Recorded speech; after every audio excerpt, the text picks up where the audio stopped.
Hello, peace and love. I just thought that I would share something that would be possibly helpful to the collective, to the world out here, um, as an extraordinary reminder of what the key word in this expression that I'm going to share is fluidity.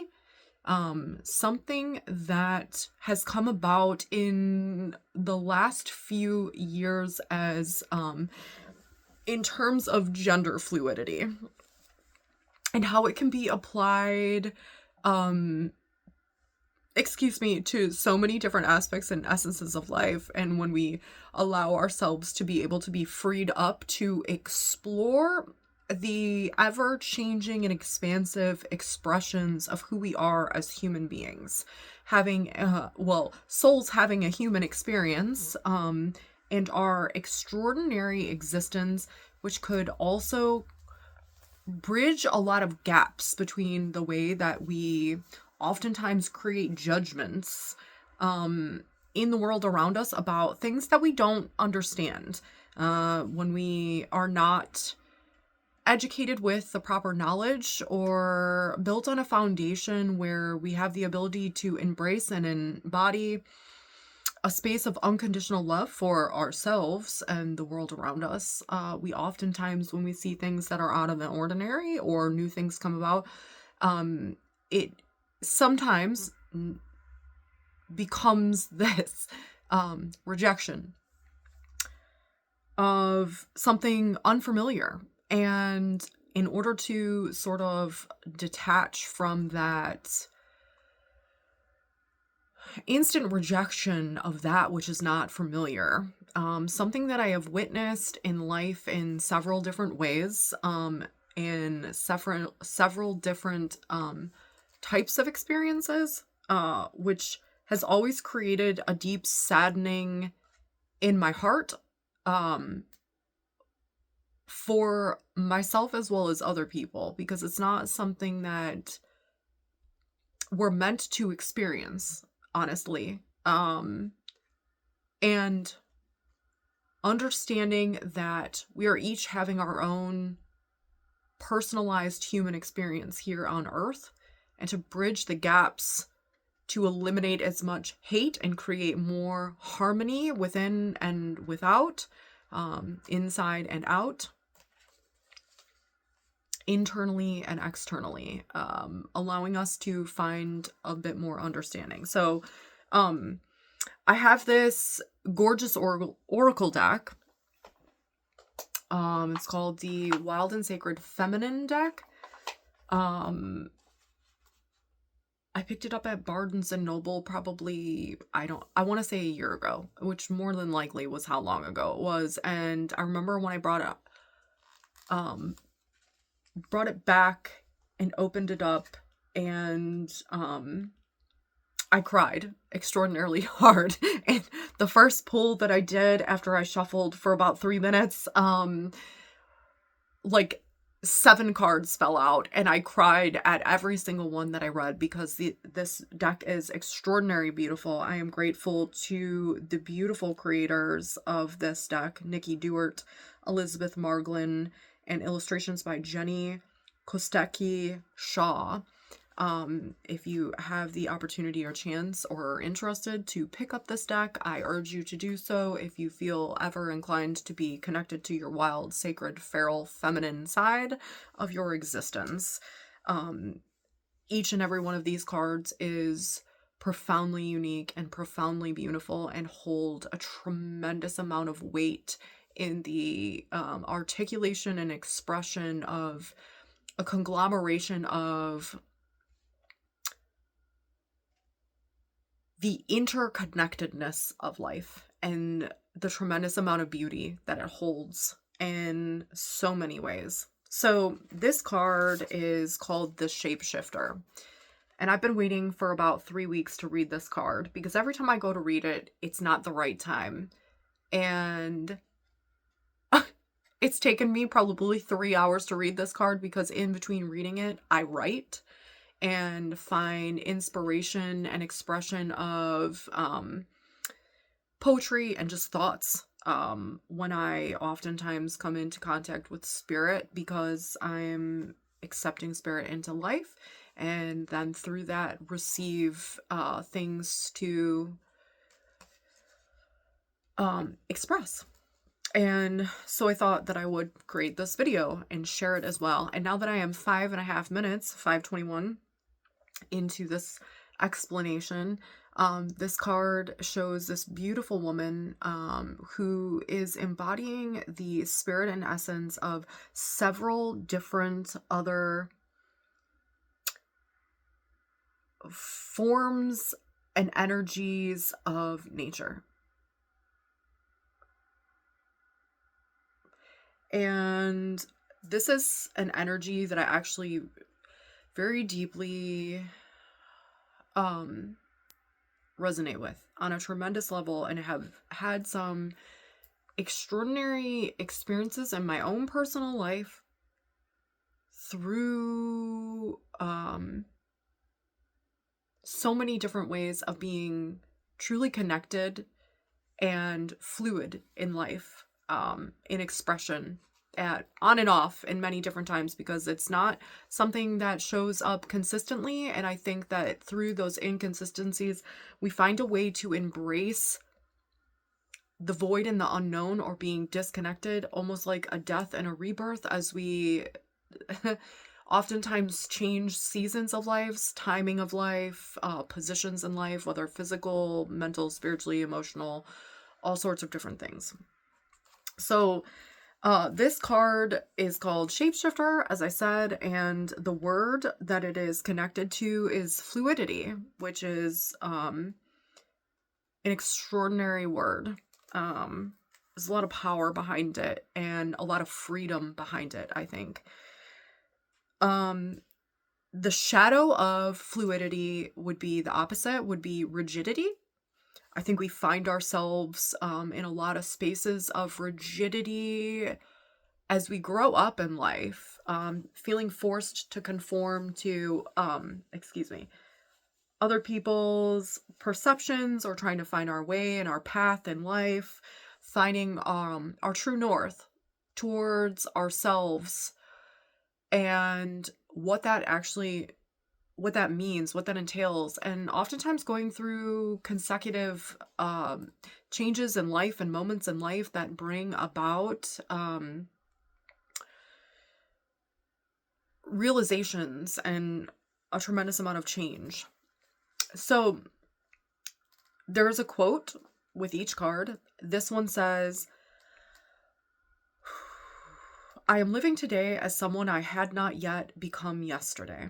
And tonight I'll only borrow pieces of who I am today to carry me to tomorrow," by Andrea Gibson. When I read this quote this morning, I felt enormously connected to that for several reasons. Because every morning, typically, maybe sometimes in the afternoon, if I get too far into the day before I recognize how far along I've gotten, I light an incense, and I have a little ritual that I say that says, "Thank you, incense, for transformation of releasing the energies of yesterday that no longer serve, and welcoming in the energies of today that allow us to embrace and embody the things that we need to welcome in, the things that we need to let go of, the awareness of it, bringing to the forefront things that need to be witnessed or addressed, and the freedom to be able to let go." And it being a symbolic representation through fire, the transformation into smoke, which also is cleansing and clarifying, to allow that to take place and be embodied in the space that I dwell. So the card says, "A card of transmutation and transcendence. Shapeshifter takes you to a new planes of consciousness.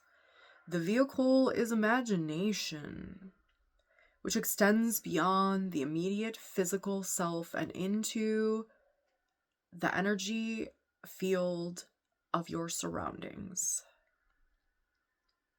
Adopting Shapeshifter's fluid state, different dimensions become available, and what's perceived as an obstacle that turns out to be an opportunity. While shamans traditionally are able to transit the unusual boundaries of the self by sending their souls out via the shamanic journey, you'll also carry the gift of shape-shifting. Shape-shifting is the ability to alter your awareness to match the unbridled purview of the heart.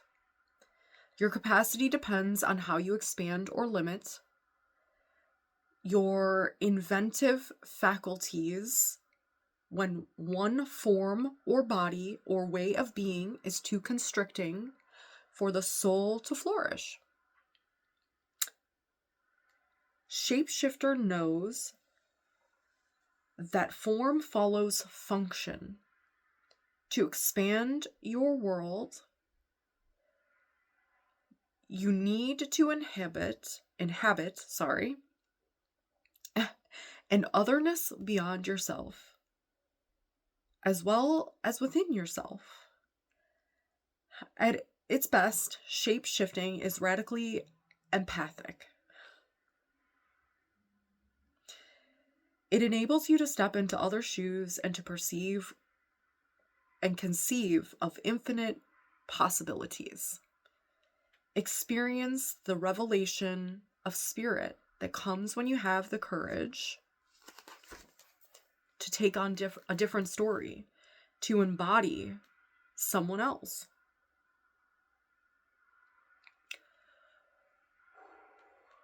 As shapeshifters, you have the crossover potential to transgress gender or cultural or creative norms when mutually exclusive constructs become too small for you. Upend binary choices in favor of more inclusive and overlapping alternatives. To be stuck in opposites, male or female, win or lose, alive or dead, is to put walls where doors should serve us. Rigidity is an expression of control. A way of making the unknown manageable. It does not serve growth or expansion.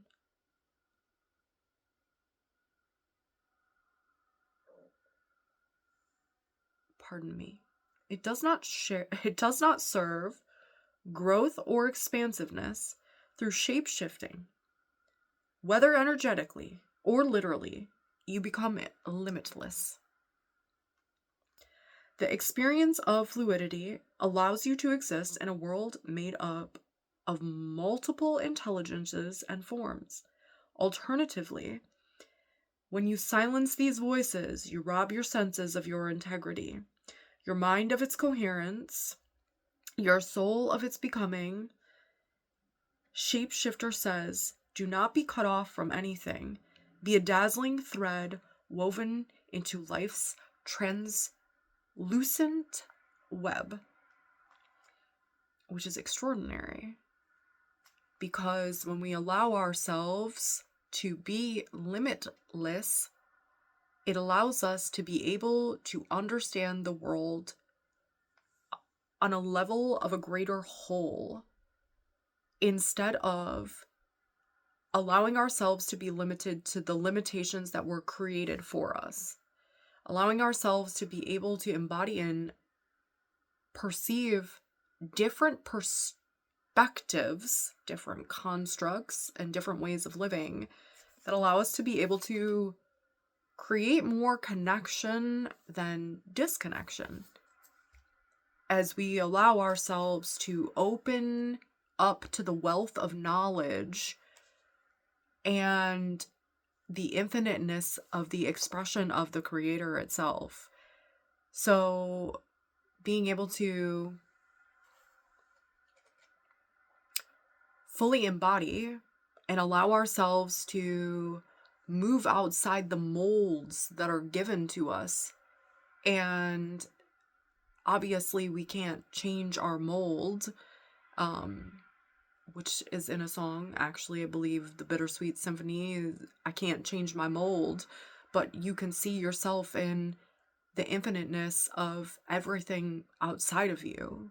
And being able to and embrace and embody whatever energies are choosing and desiring to be expressed without them, without forcing control and limitation.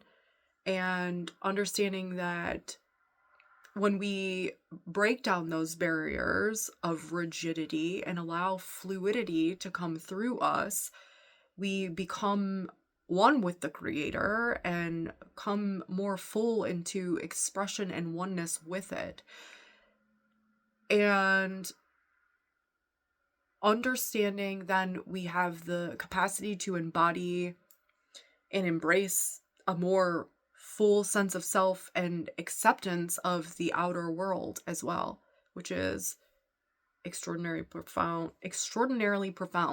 I actually just made a YouTube recording, or not a YouTube, I'm on YouTube, a podcast recording, sorry, that was talking about the beautiful experiences that I've been able to have in life, and how as an empath sometimes we get wrapped up in other people's feelings and energies and emotions, and that's part of the beauty of it, but can also be what they call the curse of it as well, because sometimes it can take us down extraordinarily difficult roads, but that's all part of the beauty of life, is allowing ourselves to use that and wield that as a superpower of understanding that obviously bridges the gaps between ourselves and other human beings. It's extraordinary to be able to experience the world in a full feeling state and capacity. And not that everyone has the ability to do that, but when we allow our minds to open, it also creates a change in the experience that we have, to just create acceptance, even if it's just logically in the mind, because life doesn't have to look the way that we expect it or desire it to look, especially not for everyone around us. Not everything is for everyone. I personally have encountered an experience where someone else's rigidity tried to overlap and control my freedom, my self-expression,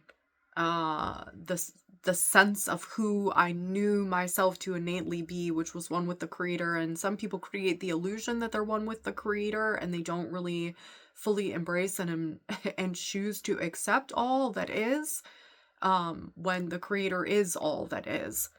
And I think the more that we learn to accept that and accept the full embodiment of truth and the ability to be able to better connect with one another through that, as we choose to look at someone outside of ourselves as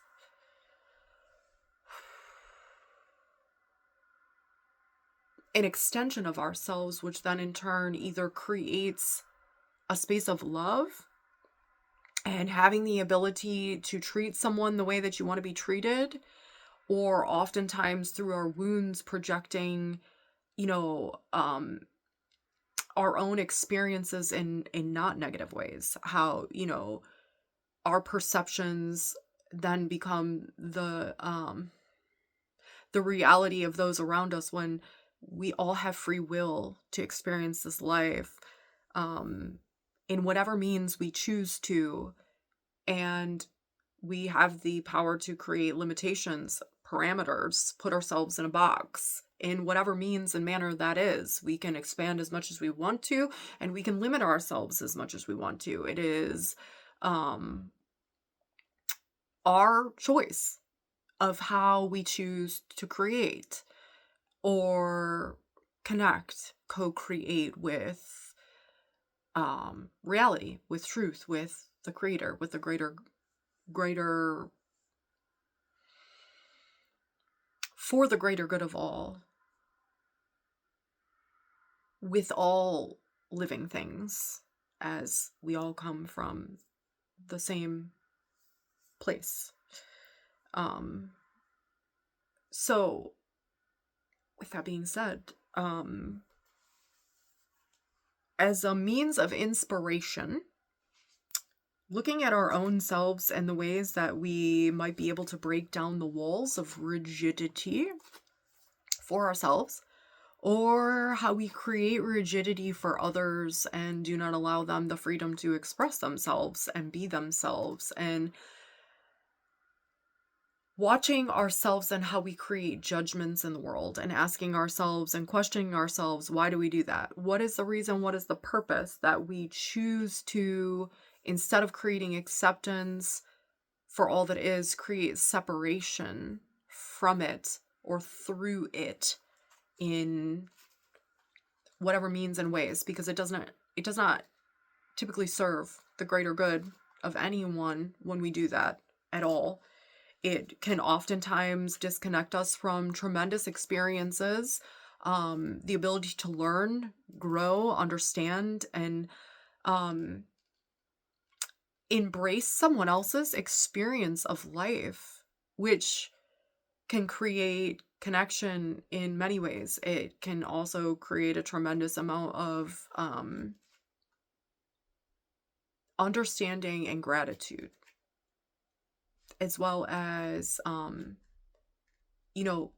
condolences in any form to the struggles that a human being faces, and being able to tap into a place of loving acceptance for all things and people and all that exists, all that is.